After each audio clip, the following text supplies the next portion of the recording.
How's it going, people? Welcome back to the channel and welcome back to Box to Box. We're here at Villa Park and I'm joined by Aston Villa fan Luke. Luke, what are you saying? I'm good, thank you. How are you? I'm good. Are you smiling? Confident, yeah? I'm ready, bro. You're ready, but are you confident? After watching yesterday's game, I feel like we've had more rest. Villa might be able to expose some of the mistakes that Arsenal made, so fingers crossed. Well, yesterday's game being the Liverpool game, obviously. I'm not sure when this comes out, so it might not be yesterday, but it is what it is. Luke, talk to me about Aston Villa. Obviously, a managerial change this season. Yes. Steven Gerrard's come in. There's a new wave of optimism. Results haven't always gone your way, but the football, Coutinho signing in January, how's it all looking? I feel like it feels good to be a Villa fan because back a few years ago, it was horrible to be a Villa fan. We was relegated. Once we're coming back to the Premier League, and then now we're back here. We've got Gerrard in, obviously a massive figure in the whole world. Everybody loves him, and we're playing some amazing football. So obviously there have been times where we've let the lead go, or we should have got something and we didn't. But I feel like you got to give managers their time, like you guys are give Arteta the time. You're playing well now, so if we can do that with Gerrard as well, fingers crossed we can be fighting for some sort of European place. Was you happy with the managerial change? Was it the right time to make that change? Because obviously, you had some close bond. Yeah, I feel like I've always been a fan of Dean Smith. Yeah. I've liked what he's done, but I guess it was time. I feel like we had the honeymoon period with Gerrard, playing some great football, beating some of the great teams. So then you started to see a bit of the old Villa, but I feel like if Gerrard gets his way and gets his players in the summer, I feel like we'll be a good team. I mean, you had a good window last summer as well, where a lot of people looked at Aston Villa and said, Aston Villa can be a threat to the traditional top six and the European places and whatnot. It just didn't, work out that way. But Jack Grealish is a massive loss. Everything went through Jack Grealish. In the summer, you bought in Buendia. In January, you bought in Coutinho. Is the future bright for Villa then? 100%. Look, put it like this: we lost Jack Grealish, and in a sense, we could finish higher than we did. Do you know what I mean? Like we finished 11th last season. Yeah. We're now in 9th position. We could potentially finish there. So we've lost our best player. When Arsenal lost Henry, when Man U lost Ronaldo, when not even Ronaldo. When Man U lost Alex Ferguson, they just was on a massive decline. You know what I mean? So, and we haven't done that as Aston Villa. So, who knows if we could actually go above and beyond. And you tried a cheeky bid for Emil Smith-Rowe in the summer as well. You have to get that knocked back. Get that knocked back, not our number 10. That Becton Jack Grealish. Becton Jack Grealish now, imagine. But listen, talking on Arsenal now, a very youthful side, the youngest manager in the league, but things have been going well so far this season. Some of that down to the form of our challenges in that top 4 position. But Arsenal themselves, slowly but surely, quietly under the radar, have been getting the job done. Obviously Liverpool, it's Liverpool. Yeah, of course. So, you look at the performance and you say, all right, cool. Some way off, but still some positives to take into Villa. What's your opinion outside looking in from a Villa perspective? My best friend's an Arsenal fan. Yeah. So at the start of the season, I was buzzing. I was laughing. 3 games, no wins, nothing.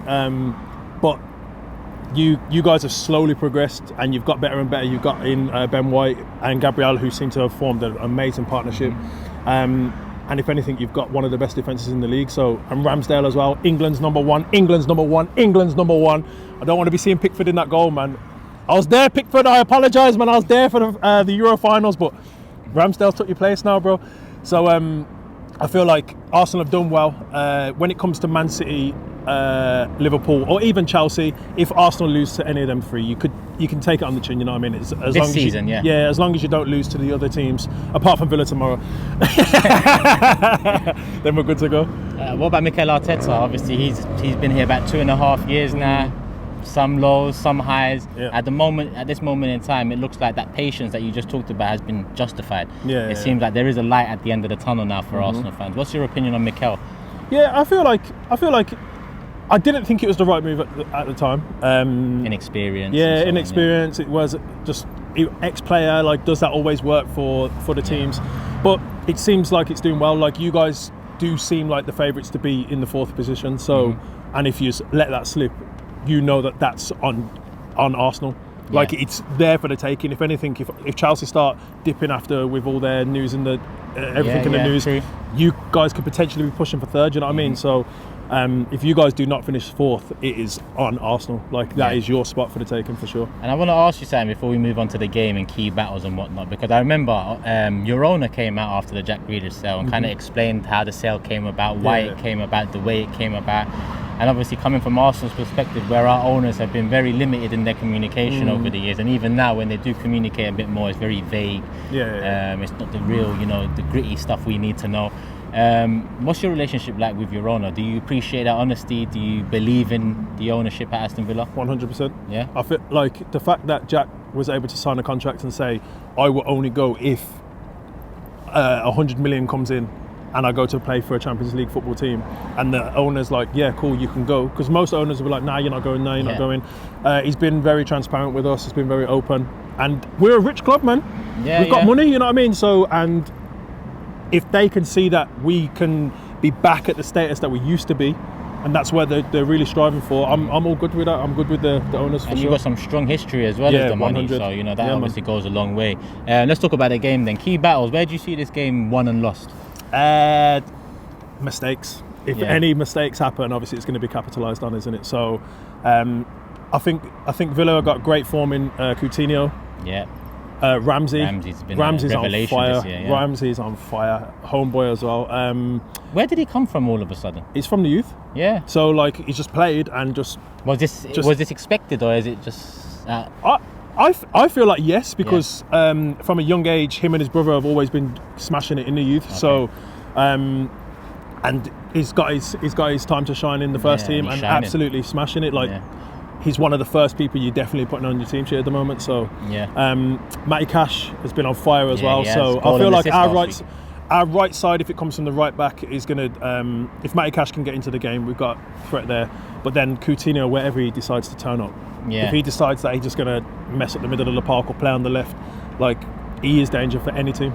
What about Ollie Watkins, a player that Arsenal have been linked to in the past and whatnot? How's he been at Aston Villa? Because outside looking in from my perspective, you spent quite a bit of money on him, and I don't think he's lived up to that price tag yet. So, work rate, his power, his strength, the amount, like there's not many strikers that you'll see that if they lose the ball, he'll be tracking back to centre back. Okay. So you got to appreciate him for that. Like you got sounding like Lacazette. Yeah, he's working. He's putting in them big slides. He's giving the most effort out of anyone in the team, really.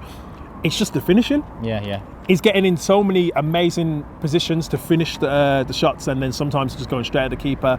Like, personally, Watkins' best finish is when he does that slide. You know when he slides and it goes top corner, like, for some reason it always finds top bin. So and it doesn't look like he really means it. Yeah. So, man, I just think a bit more, obviously he's maybe confident now because he's got a few goals in his past few games. So, apart from when we just played West Ham.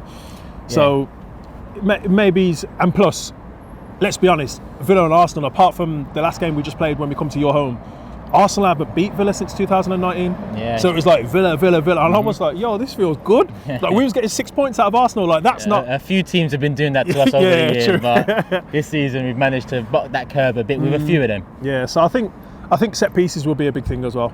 I think if Arsenal or Villa, I feel like a few goals could come from set pieces. And we've been great at defending set pieces. I was going to say my main threats looking at the Aston Villa side, Coutinho and Ramsey. So you've already mentioned them. What about your perspective on Arsenal side? Who are the main threats to you going into this game? Saka, Martinelli, the wing play. But I think with Digne and Matty Cash, if we play it right, we'll be able to like close them down or just take them out of the game. But once you do that, the middle of the park's going to open up. You've got Odegaard, Partey, so it's going to be a weird game. But expectedly, you'd think Arsenal should win this. But you're coming to Villa's home, so we need to win it. After that Liverpool result, I always looked at this 6 days and I said 6 points out of 9. I'll take that bare minimum and we keep it moving. And if we beat you guys here on Saturday, then we forget about that Liverpool result. It's an international break and we're in top 4. We keep it moving. Prediction time, Luke. Stick your neck on the line. What I know, us Villa boys aren't quitters. So like, no matter what game we've played, we will fight into the end. So and I've just got to stick with my team in it. So I'm just going to go with a 2-1 Villa. 2-1 Villa. Just see if Ramsdale can defend at that front post, shoot at the front post, so that weak side. So let's hope he's learned his lesson from that one. You know, for me, it's a funny one because before Liverpool, if you asked me, I would have been more confident.